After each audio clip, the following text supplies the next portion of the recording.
Hello, welcome everyone. Welcome to the NYU CGA pop-up session for mediation. My name is Love Odim Kuyumi, and I'll be the professor teaching this course in January. And I'm so thrilled that you all signed up to learn more about mediation, generally speaking, whatever your area, wherever you are in your area of interest. I'm really, really thrilled to be sharing with you.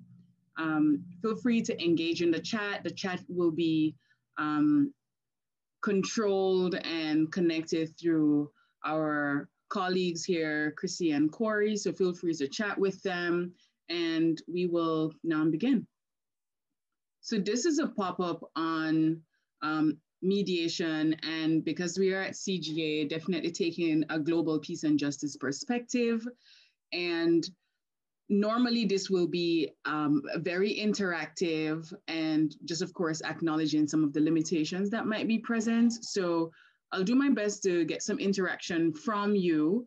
And the first piece of that interaction is when you hear the word mediation, what comes to mind? So in the chat box below, you will notice a link to somewhere called Mentimeter or menti.com. And once you get into that link, you'll be able to put a few words in there about what does mediate. When you hear the word mediation, what comes to mind? What has piqued your curiosity about mediation? And in a few, we're going to pop that up on a cloud. So just a little bit about mediation or about myself as you go ahead and populate that. I started out my career working, I would say, mostly in peace building. I didn't quite call it peace building then, but working with Peace Corps volunteers who were deployed abroad and who were very interested in learning about connecting with cultures and communities to support them. I then transitioned into a career as an attorney and a litigator, and have then made several shifts since then. What I'll say is that most of my work has been at this intersection, mediating in various ways, whether through hard mediation, which is quite legalistic and document driven, or mediating through building relationships, building a sense of community for people. So depending on where you are, I know the word mediation might mean something different for everyone. So just very curious to see what that means for you and what makes you curious, what makes you interested in mediation.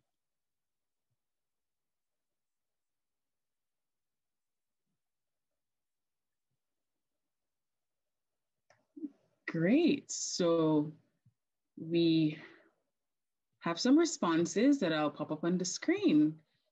Sounds like folks have some answers going. Thank you for contributing. So discussion, problem solving, diplomacy, peacekeeping, impartiality. I love the word impartiality. I've been using that a lot recently. It's my best alternative to the word neutrality. Discussion. So facilitation is showing up really large. Dialogue and diplomacy is showing up really large on the screen, which means that that's a word that resonates with many people. Human relationships, humanitarian issues, peacekeeping. So very, very interesting in terms of how people process mediation. And as a mediation nerd myself, each of this word points to a different type of mediation, right? So, and I'm going to just offer you a teaser today into the various forms of mediation or how mediation may show up, because depending on how you think about it or your history, it certainly means a little bit different for everyone. So I do have some other questions, but I'm going to start us off with a very basic, if you will, definition, a more localized definition that it's more so on the discussion and facilitation spectrum, which is used by the New York Peace Institute, that describes mediation as a conversation between two or more people that disagree, led by a trained neutral mediator. So as you'd see, that doesn't quite get as explicit as one might hope, because a lot of what mediation is about really is going to be factored on what type of conflict people are trying to resolve. So In mediation, the disputing parties have this chance to talk, to listen, to resolve, but oftentimes it's not as linear, it's not a straight line. Many of you know, there are some conflicts that have been around for many years or generations, whereas there are other conflicts that might be resolved quite quickly. So types of mediation certainly vary from depending on the conflict and also depending on the context or the historical context that we're talking about. So that's just very interesting for you to take notice of. The second question that I have for you is, what brought you here, right? What are you most curious to learn about mediation? Mediation, if you decide to take the course or if you decide to explore this further in whatever sphere of life, has various dimensions to it. So what are you most curious about? There's the knowledge base of trying to think about a conflict. So I saw the word humanitarian issues. So in the chat box below, you're going to see another link that takes you to another pop-up to hear what are you most curious to learn about when you hear the word mediation? Is it a knowledge base? Is it a skill base? And I'll use this moment as you speak to talk about some of the, one moment, please, talk about some of the things that you will learn, if you will, from this course. So some of our learning goals include understanding the process of mediation and negotiation and facilitation as they relate to personal, community, and international conflicts, as well as identifying various types of negotiation and mediation and facilitation. So let's pop over to that link where you all have been answering and get some responses in.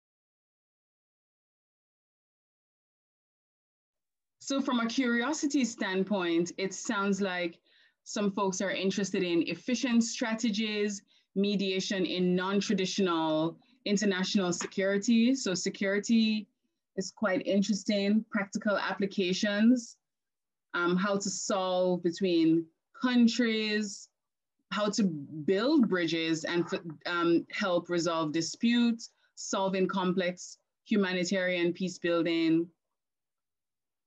What qualifications do you need? That's quite interesting and quite impactful to think about.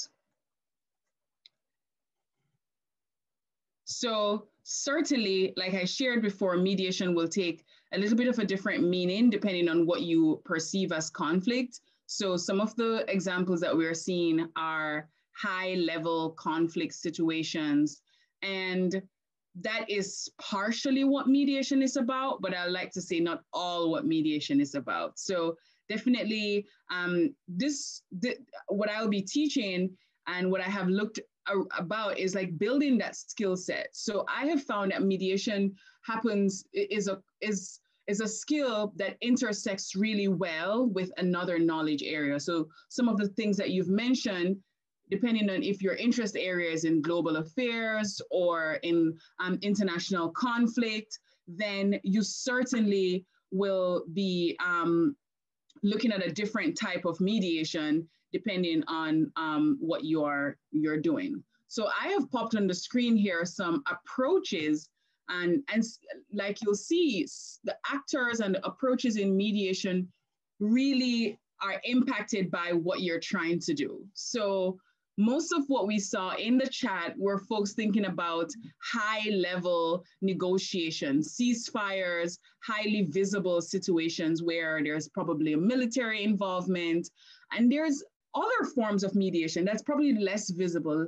somewhat below this peak, So this middle range leadership, so where you might see people building community, which right now is quite critical for us to think about. So problem solving. And a lot of the high level mediation that you might see or might experience are really funneled or fueled by the groundwork, the local grassroots work that's done in many communities by local leaders, by those who are writing agreements. And what ends up being most visible or probably most celebrated is that final signature that might happen in a highly visible situation. So definitely there are various tracks of mediation. Again, most of us mentioned that what was known as the track one, which is that high level diplomacy. But as you can see, there are many ways in which you can engage. So this is a 9-track system that is used in the humanitarian and global peace building world. But I like to reduce it to more so there's sort of like this, the 9 sort of reduces down to about 3 tracks, right? There's that one high level diplomacy with high level leaders, then that mid-level, the grassroots, and then there's a track called track 1.5, which is a hybrid of both. And in recent times, that has been found to be most effective because having high-level conversations without doing the relationship building really gets in the way of a successful and what is known as a long-lasting agreement. So it's one thing to mediate, but it's another thing to know that you are going to have a sustained agreement that will last. So I can imagine for those who are thinking about high-level mediations, you're probably thinking about Security Council or high-level conflict situations. This is a photograph from the Saudi Arabia peace talks that happened a few years ago. So peace talks come to mind. These are high-level, high-visible. Also take notice of the amount of people in the room. So it's a handful, a select few. So depending on where you are in your career, you might want to think about what is my entry point into the world of mediation. Certainly by view of who you see on the screen, if you can recognize some of these faces, these are folks who may have led with 30, 40-year careers. So depending on where you are and what you're intersecting your mediation skill with, you want to give some consideration to how to enter a track that gets you into doing that very interesting work of helping people resolve conflict. So at the track 2 is the more informal discussions, right?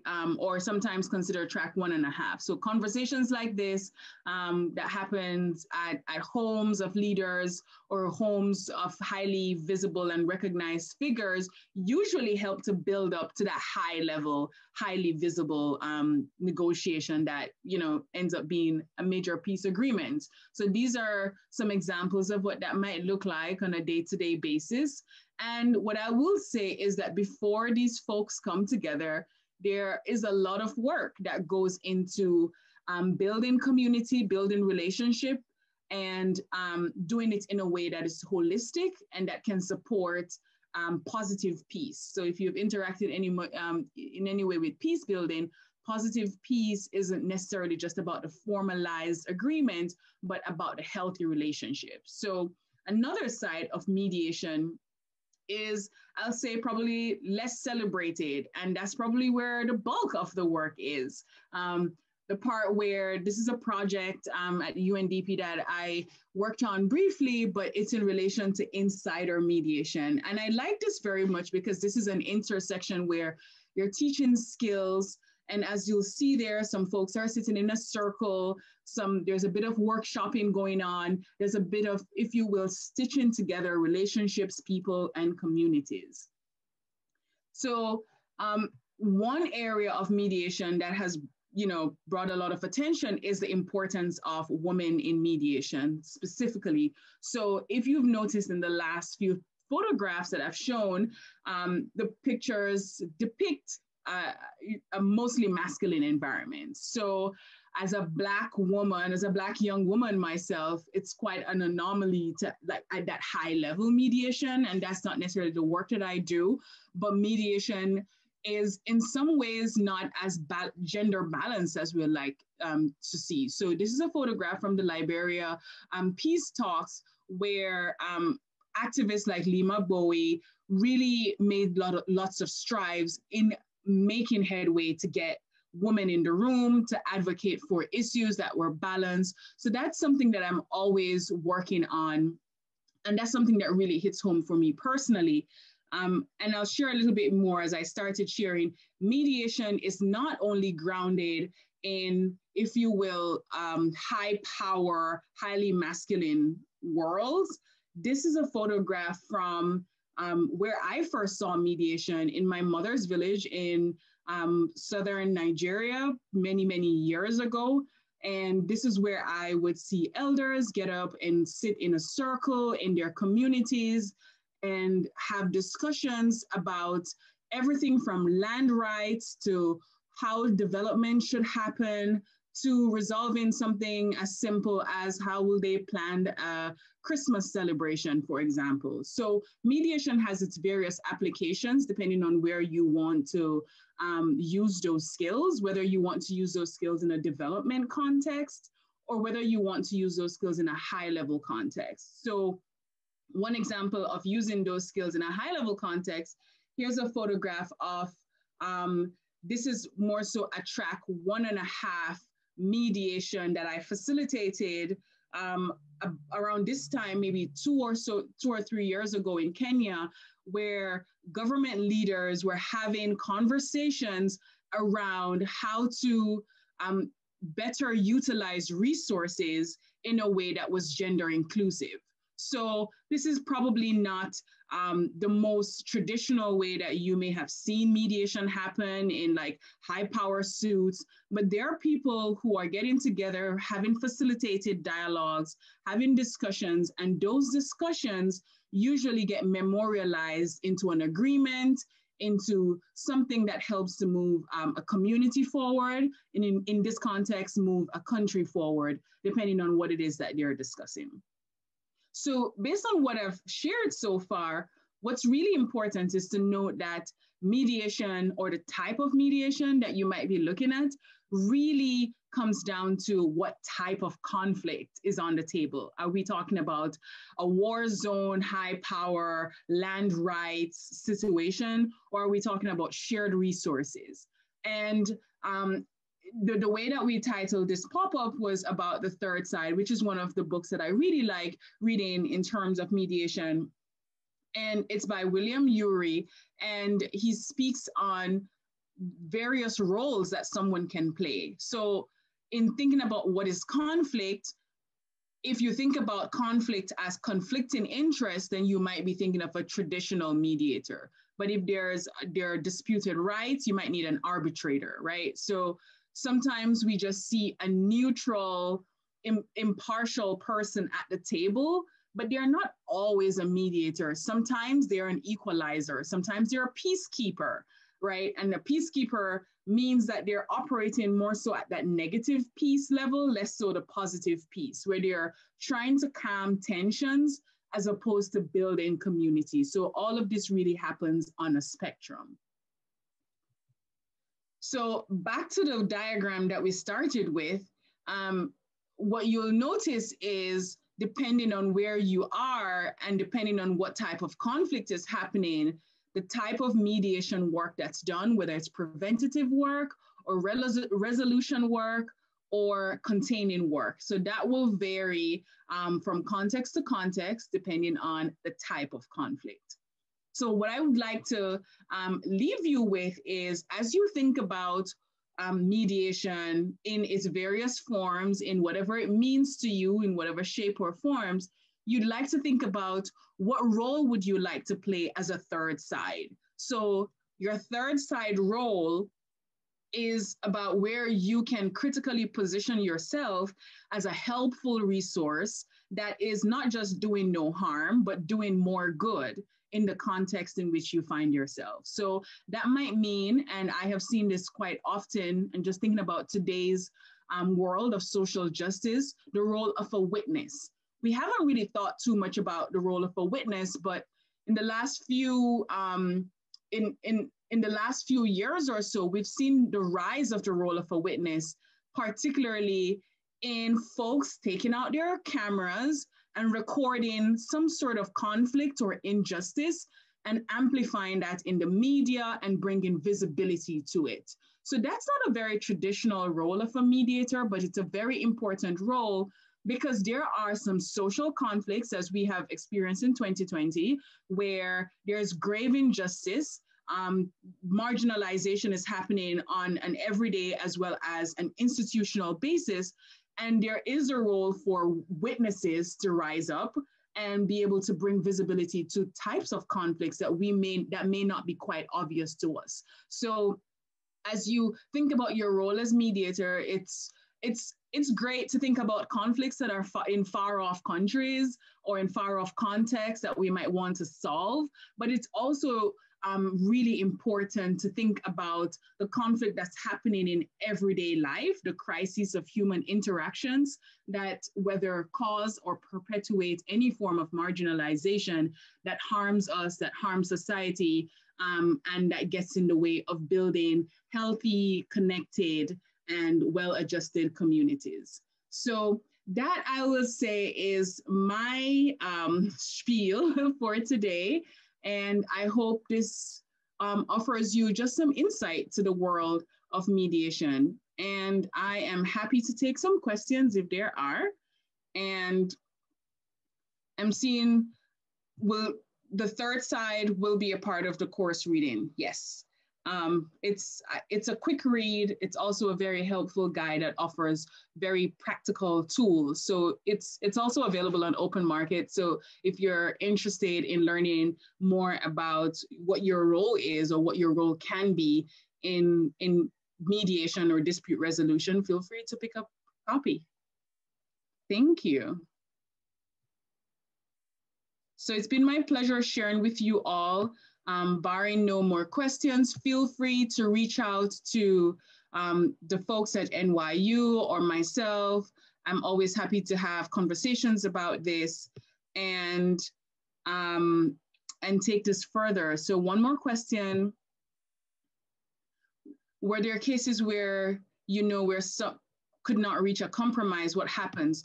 Oh, great. So this is a really great question.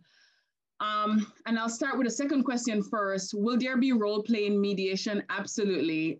There will be role play in mediation. Some of what I've done both at NYU and outside is actually build simulations. So depending on how creative we can get during the course and time allowance, the practice and the real work is in the doing. So it's easy to say this is what mediation is or isn't, but getting in there and feeling that conflict and the tension and how difficult it is to jump in or feel like you can say something productive and building that courage and confidence muscle, so important.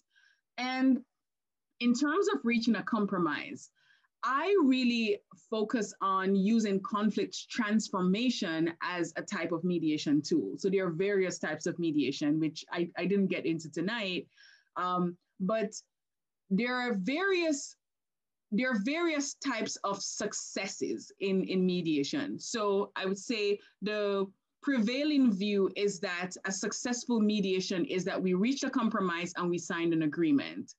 For most mediators, that's not necessarily true. Sometimes what you walk out of a situation without a compromise, but with more clarity, with more information about what you'd like to do next, you might walk out feeling less, feeling a little bit more resolved.